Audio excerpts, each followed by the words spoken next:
Aaron, so good to see you again. Good to be back, Heff. Wow, we have another exciting, thrilling edition of our threat predictions, our analyzing of the trends that have happened throughout 2024. But 2024, Aaron, was absolutely insane. It was bonkers from a news perspective. Yeah, there are a lot of big cases out there, a lot of crazy hacks. The Change Healthcare breach was big. That was in the news this past year. The National Public Data breach, we'll talk about that. A lot of e-commerce attacks. We'll talk about those. SolarWinds was in the news. Lockbit takedown, CDK global breach. Oh man, all those high vulnerabilities, 0 days in Ivanti. And of course, there was something like 7 telecom attacks this past year. Just an insane number of things happening. And we're going to try to make sense of it all for you today in our little briefing. But the one that I wanted to kick us off with, Aaron, do you remember the attack on all those supermarket chains on the East Coast? Oh, yeah. That really messed a lot of people up. 2,000 stores, wasn't it? Something like 2,000 stores, and it was a bunch of different chains all put together. So Stop and Shop, Hannaford, Food Lion, Giant Food Stores. Tough situation. And for the company that was breached, Ahold Delhaize, I'm probably saying that wrong, their online grocery delivery was knocked offline. Their websites knocked offline. Their pharmacy services knocked offline several days. And it really highlights, Aaron, the fragility of the supply chain. Oh, man. It's amazing, too, with these data breaches. In 2024, it took an average of about 194 days. 194 days to identify a data breach in a typical business. And on top of that, it took another 64 days, yeah. Whoa, to try to contain all these breaches. Absolutely insane for ransomware in 2024. But we have to really spend some time, Aaron, looking back. How did we do in 2024? Break it down for us. We had a handful of predictions, a lot of them centered around AI. We did predict that there'd be an increased use of AI in hacking attempts. I think, if anything, we undershot that one. Just a little bit, folks. It's a lot of stuff coming in there. We'll talk more about that, but we nailed that one. We predicted a more sophisticated iterative attack. They went up and they got more sophisticated. We've seen some that in the last year where they were hiding even in the merchant's website logo. Oh, wow. Where the attackers had actually not just put the code in there, but they made it look like any other image code. So if you opened it up in a text editor and looked at the image, you wouldn't see anything. You'd never know. Yeah. Oh, wow. So there was those. Deep fake exploits we predicted. Do you remember that? Yeah, there was a lot of deep fakes. We'll spend some time talking about that for the audience. We predicted that we would see an increase in Node.js attacks and vulnerabilities. And it came true. It absolutely, in fact, just December this last year, they announced a huge vulnerability that allowed remote code execution. Oh, wow. And command injection. That's tough. What about e-commerce host breaches, though? Well, this is one we got wrong. We got wrong? What? In 2023, if you remember, we did see an increase in e-commerce host breaches. Okay. However, when we predicted that they would go up, it actually went the other way. It went down. So we're seeing e-commerce hosts did better this last year. So we're seeing more of these e-commerce breaches happening in the browser and not so much at the host level. I know also one thing that we got wrong was about crypto, and I know you're a big crypto guy. Break it down for me. What was the prediction around there? This is a failed prediction from 2023. Okay. We predicted crypto attacks would go up, and they went down. And so we predicted that would be the trend, but we were wrong on that. And in 2024, crypto attacks went way up. A company in Japan had $300 million stolen in a crypto attack. In fact, it went up so fast that by about July of 2024, there were more breaches, bigger losses than all of 2023 combined. And it's not stopping. We also want to spend some time talking about the biggest breaches in 2024. And before we get to those 2 top breaches that we want to just really highlight today, there were a record number of ransomware payouts in 2024. But really the shocking statistic that came out was in October of this past year. The highest number of active ransomware groups ever on record was officially announced. And it really gives you some perspective on just how dangerous it is right there, right now.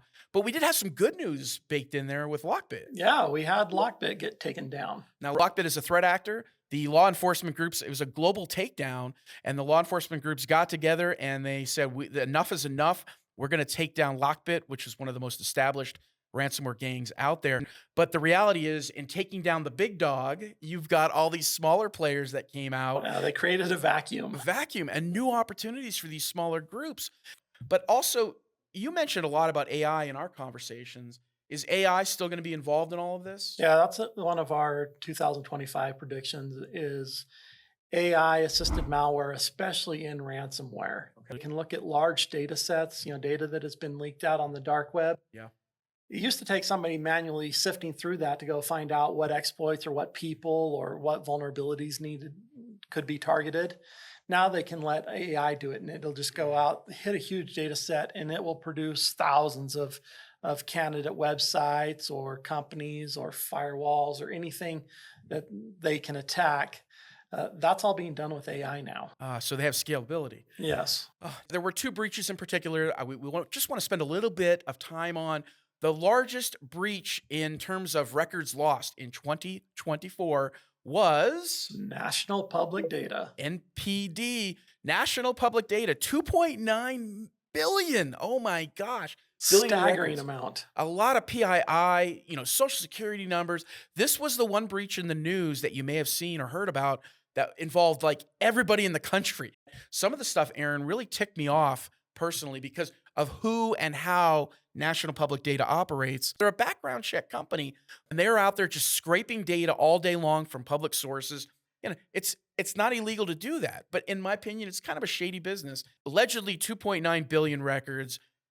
They blamed a third-party threat actor who actually hacked the company, apparently in December of 2023, but we didn't know about it until all the way forward in August of 2024.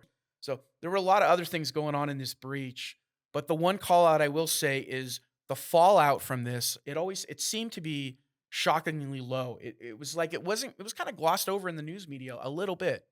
Well, who's not used to having your data stolen?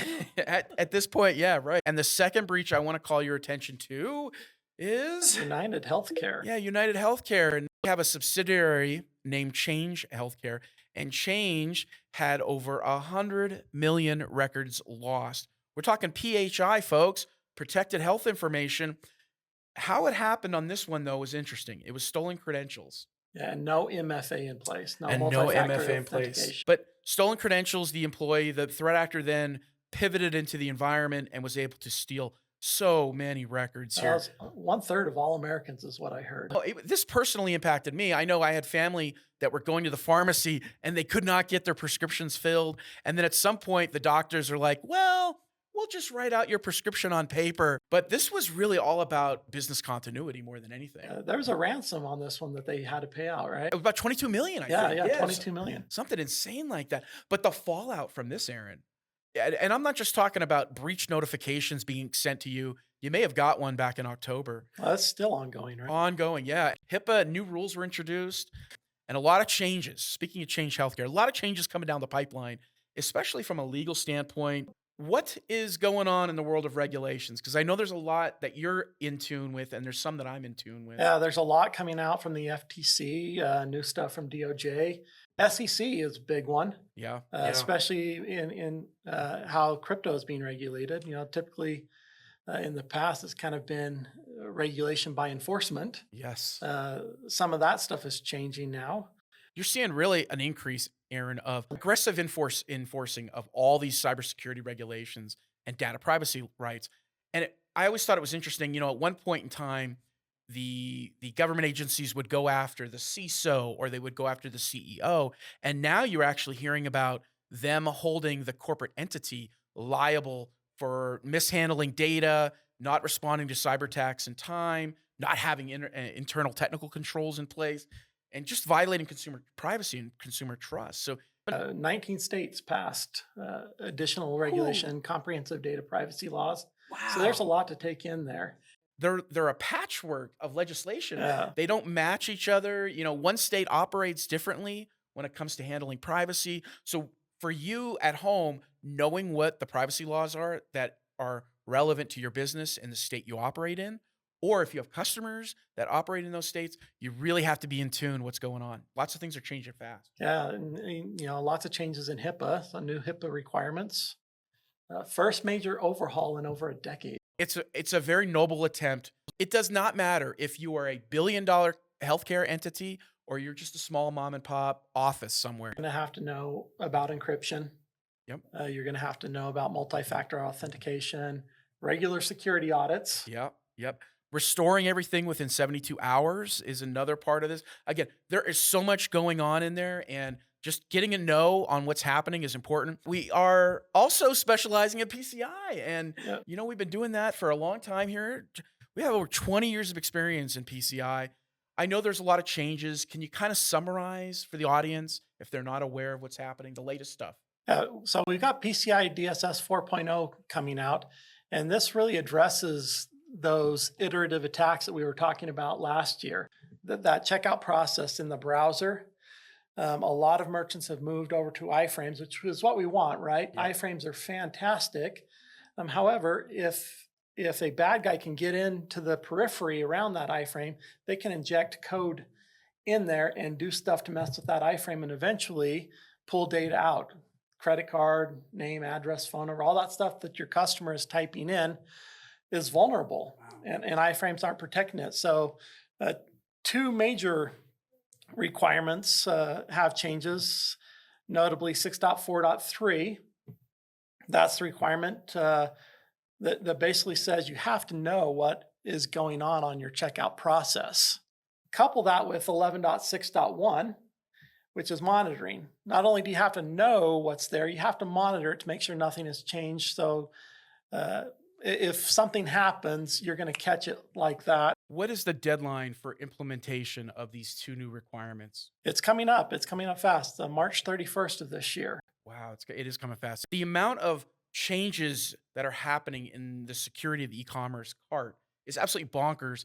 We continue to see Mage Cart e-skimmers appearing everywhere. This is a very active group, really kind of an umbrella. A lot of people are operating under the Mage Cart umbrella. But infections are surging and reaching nearly 11,000 unique e-commerce domains. Wow. So I heard something like in 2024, there was something like 269 million credit card records being sold on the dark web right now. And that's not going away anytime soon. It just seems like it's getting bigger. yeah, and that's bigger. a threefold increase over Oh, 2023. my goodness. I have some predictions, though, when it comes to e-commerce. And we have to share at least 3 of these predictions, if you don't mind. What are some of the things you're seeing changing in our industry right now when it comes to the shopping cart? Latest stuff, folks. One of the things that we predict is that a lot of merchants are going to scramble to Scramble. to Last minute. yeah, especially smaller merchants Oh. that haven't been working on it or don't have a team that's been working on it. This date's coming up fast, and so our prediction is that as that deadline approaches, a lot of people are going to be scrambling to get that in place. Yeah. Lots more digital skimming is going to happen. We also know that there's going to be an increase in companies working on good solutions to try to harden those iframes, because we do like iframes. Iframes provide a huge benefit. We're going to see something called armored iframes coming out. Armored iframes? Don't you love that term? I love that term. That is fantastic. There's different ways people are using that, but it's the basic idea that it's going to be extra layers of security around the iframe that's going to try to stop attackers from changing that source or trying to get an overlay over the top of it, things like that. Very cool. Very cool. Some merchants, though, are going to say that's just too complicated. They're going to give up and they're going to say, we're just going to switch over to full payment redirects where we just send our customer off to somebody else's website. What else can we talk about in terms of predictions here? We saw companies go bankrupt. We saw companies lose tons of market share. Insane. I just think this past year, when you look at it, there was so much bad business continuity planning and companies that had poor due diligence. Just overall, you look at it and you scratch your head, Aaron's like, how did this even get to this point? CrowdStrike, it was in the news. You probably maybe have heard about it because it involved an airline called Delta. This happened back in July of 2024. about 8.5 million Windows devices were disabled worldwide. And originally we had thought, well, this is a Microsoft problem. It's a Windows issue. Yeah, I mean, And that wasn't the hey, case. it affected me even on my home systems where I was running CrowdStrike. The blue screen of death. Yeah, Did you well, get that? yeah, I came in and had a blue screen there. Luckily I knew how to get around it, but if you didn't, you were calling, that was costing you money. You had to call Big time. somebody. So this is about CrowdStrike pushing out a bad update. And then all of these companies that use CrowdStrike as their vendor, they ended up having problems. And Delta was the one. And this thing really set in fast. It was amazing how many companies just one after another just kept going down. And I thought it was kind of interesting. We try not to make light of situations like this because a lot of people were stranded in airports. A lot of people had problems. But they actually got an award at Epic fail. They got the Epic Fail Award, folks, at Black Hat. And the CEO of CrowdStrike came up on stage and accepted it very humbly, getting the Epic Fail Award at Black Hat. So this shows the importance of business continuity planning. And checking. And checking. Testing. Test any changes first. You have to test the updates before you deploy it. The way this all went down is Delta then starts to blame CrowdStrike.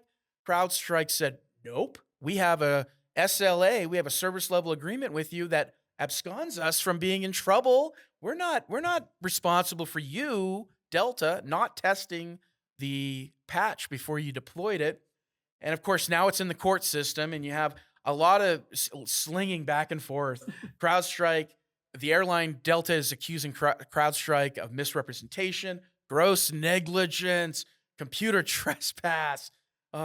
Lessons learned. It's not if, it's when. Yeah. But you got to understand, 2025, these outages will continue. In fact, I'm predicting you're going to see even more outages. IT outages, plan for it. So there were some other stuff in the news, though, too. And more trends, more things happening. Aaron, we keep seeing the same types of attacks. Yes, the same we do. bad guys finding the same doorways. Yep. Spear phishing. Still going on. Exhausting. And that, my friends, there's two types of attacks in particular. And the first one Aaron mentioned is spear phishing. And the big dog on the planet, Microsoft, got impacted by a spear phishing attack. What do we mean, though, when we say spear phishing? Well, phishing in general can mean just tossing out a bunch of emails, seeing who bites, right? Okay. Spear phishing is targeted. You're looking for a specific individual or person in a company that has critical knowledge, that has the keys to the kingdom, has the right credentials, something like that. And you're going to dig in and really try to work a specific person. So I know you have a good example from your personal life, and I want to share that with you all. But I want to mention Microsoft in November of 2023. Microsoft they discovered this spear phishing against their company, but they didn't actually announce it until January. We know that the threat actor was called Midnight Blizzard, and what ended up happening is Midnight Blizzard basically did some spear phishing. They were able to access some Microsoft corporate email accounts and documents, and then from there they were able to access source code, repositories, and internal systems. And then they pivot and they start doing this password spray attack, and they start basically brute forcing passwords to try to get access to a legacy tenant account. And then from there was no multi-factor authentication. Yeah, imagine that. No MFA. Microsoft with no MFA Wow. on that, allegedly from the report. So we do know that this group, Midnight Blizzard, this is their primary thing, and they love to spear phish, but this is not going away. I mean, with AI, you're able to, make it even more deadly. Now, you mentioned a personal one. My wife, she is a power seller on eBay, sells thousands and thousands of products every year. She recently got a text on her phone that said it identified the product she had just sold. Oh, on eBay. On eBay within hours. Okay.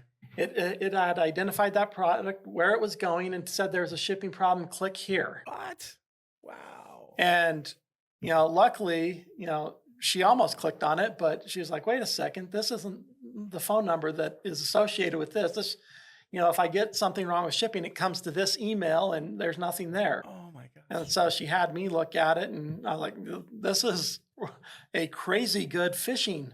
This is spear phishing. It had her name, it had the specific items she just sold, and it was just somebody mining that data off of eBay. So using AI to mine the data, to craft then individual phishes specifically targeting the business owner. These spear phishing attacks are going to get so much better and so targeted. We made this prediction last year Yes, we did. that we'd see deep fake attacks, AI-driven deep fake attacks. Yeah. It's funny, just after our presentation last year, there was a Hong Kong attack where the bad guys literally spoofed a video conference with the CFO. They had a specific person in the company that they were targeting, and they got that person to send $25 million out of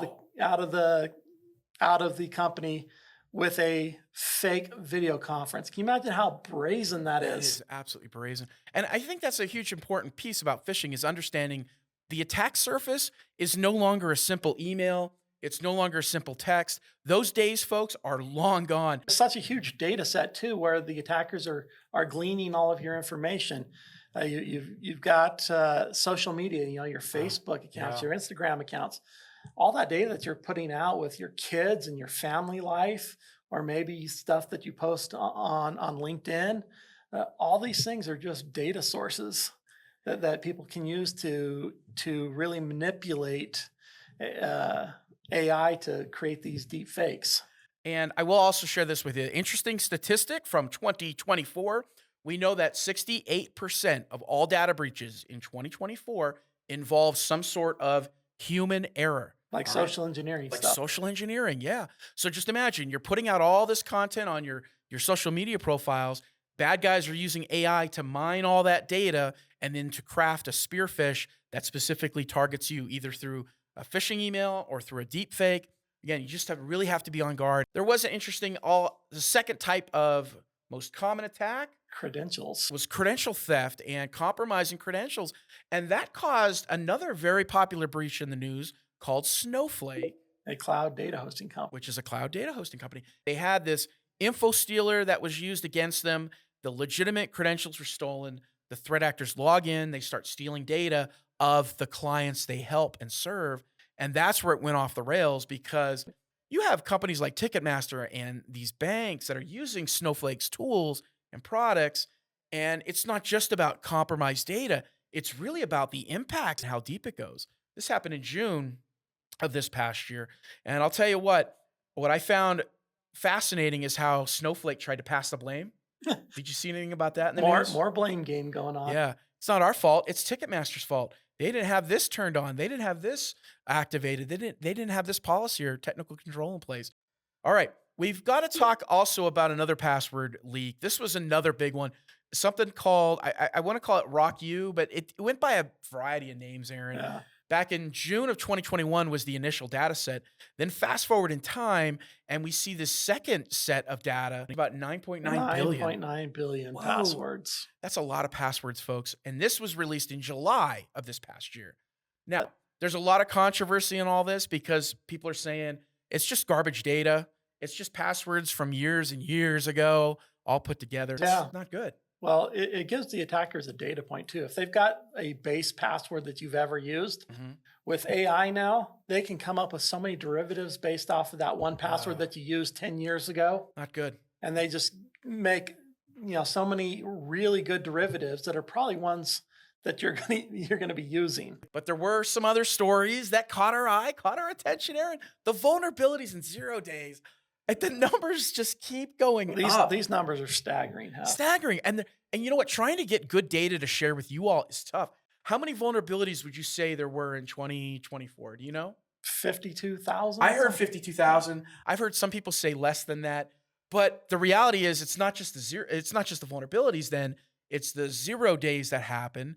And could you kind of just explain what a 0 day is? Because some of us may not know. A 0 day is when attackers find an exploit and nobody knows about it. So there's a window of time Yeah. the bad guy has to use that vulnerability against all of us. Yeah, and they may get in and be into systems and just running amok before anybody knows anything has happened. Remember that time frame we mentioned earlier, 192 days? Yeah, 194 days. Yeah. In your system, Yeah. snooping around. Those were likely 0 day attacks, ones that there were no patches issued, nobody knew about it. Somebody just found some way to get in, and they came in and did all kinds of damage before anybody detected it. So allegedly in last year, there was about I want to say there were about 29,000 vulnerabilities. And this year there's 52,000. Let that number sink in. We're going from 29,000 to like 52,000 vulnerabilities. But there were these 0 days, and we know in 2024, the official numbers have not come out yet. We estimate there were about 90 or so 0 days in 2024. That's a lot of 0 days. That's a lot of opportunities for threat actors. And a lot of these threat actors are coming from China and Russia. These are big nation states that have, what chance does your business have against China? Right. 14% of all attacks involved security exploits in 2024. And that's 3 times the number in 2023. So there's a lot of work to be done. There's a lot of patching to be done. I will tell you this too. A lot of people, a lot of business owners have a misconception. I own a Mac. I can't be hacked. There's no hacking of Macs. But there were like 6 0 days just for Macs in 2024. So it's not going away. The widespread exploitation is getting at dangerous, unprecedented levels. And the truth is, businesses of all sizes need help. This is the disturbing portion of the presentation. I actually got a little tongue-tied, trying to think about this, how complex these cyber attacks are happening. You had mentioned the complexity with e-commerce platform. It's just the attacks are so pervasive, so intricate. The amount of time it takes to contain this stuff now, an average of 64 days, folks, 194 days just to identify it, and then another 64 to contain it. Oh, it's a challenge. A lot of vulnerabilities, a lot of stuff to patch.